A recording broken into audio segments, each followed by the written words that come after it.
આપ સૌનું હાર્દિક સ્વાગત કરું છું। શિનોર તાલુકાના મથક ખાતે જિલ્લા ભાજપા કોષાધ્યક્ષ અને ગ્રામ પંચાયત દ્વારા તિરંગા યાત્રાનો ભવ્ય કાર્યક્રમ યોજાયો, જેમાં એપીએમસીના ડિરેક્ટરો, જિલ્લા મહિલા મોરચા પ્રમુખ અને કાર્યકરો, હોમગાર્ડ જવાનો, પોલીસ સ્ટાફ, ગ્રામજનો સહિત શાળાના બાળકો હાથમાં તિરંગો લઈ તિરંગા યાત્રામાં જોડાયા હતા।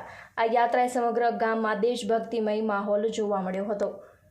આજરોજ તારીખ 14 ઓગસ્ટ 2026 આઝાદીના અમૃત મહોત્સવ હર ઘર તિરંગા 2026 અન્વયે શિનોર તાલુકા મથક ખાતે તિરંગા યાત્રા ગ્રામ પંચાયતથી ડીજેના તાલે નીકળી હતી। જિલ્લા પંચાયત કોષાધ્યક્ષ સચિન પટેલ, ઉપસરપંચ નીતિન ખત્રી, શિનોરની પોલીસો, જીઆરડી તથા સાર્વજનિક હાઈસ્કૂલ અને પ્રાથમિક શાળાના વિદ્યાર્થીઓ તિરંગા સાથે યાત્રામાં જોડાયા હતા।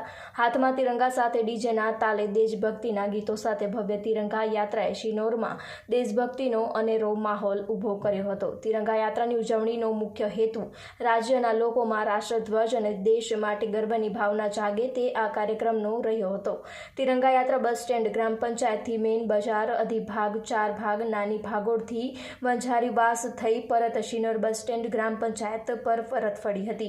સમગ્ર તિરંગા યાત્રા શિનોર નગરના મુખ્ય માર્ગ પર ફરતા ગામમાં દેશભક્તિમય માહોલ જોવા મળ્યો હતો। રિપોર્ટર કુણાલ દરજી, YNN ન્યૂઝ, વડોદરા।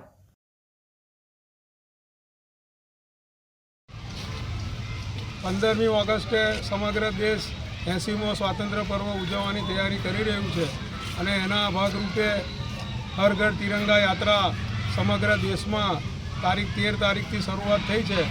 આપણા દેશના આદરણીય વડાપ્રધાન નરેન્દ્રભાઈ મોદી સાહેબ જ્યારથી વડાપ્રધાન થયા ત્યારથી એમને દેશને એક સૂત્રતાના બાંધવા માટે આ હર ઘર તિરંગા યાત્રાની શરૂઆત કરી હતી। હર ઘર તિરંગા યાત્રા મોદી સાહેબે જે આહવાન કર્યું એને દેશવાસીઓએ જન આંદોલન બનાવી અને આપણે જોઈએ ઘણા વર્ષોથી સમગ્ર દેશમાં તિરંગા યાત્રા ઉજવી રહી છે। તેના ભાગરૂપે શિનોર નગરમાં પણ તિરંગા યાત્રાની ભવ્ય ઉજવણી થઈ। એમાં મારી સાથે મારા ગામના ડેપ્યુટી સરપંચ, તાલુકા પંચાયતના સદસ્યો, ભાજપ સંગઠનના હોદ્દેદારો અને ગ્રામજનો અને તાલુકાના ભારતીય જનતા પાર્ટીના કાર્યકરો, શિક્ષકગણ અને વિદ્યાર્થીઓ ઉપસ્થિત રહ્યા।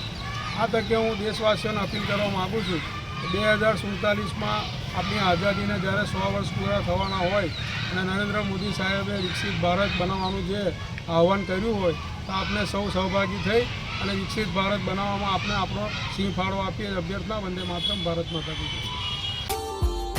Subscribe now and press the bell icon. Never miss an update.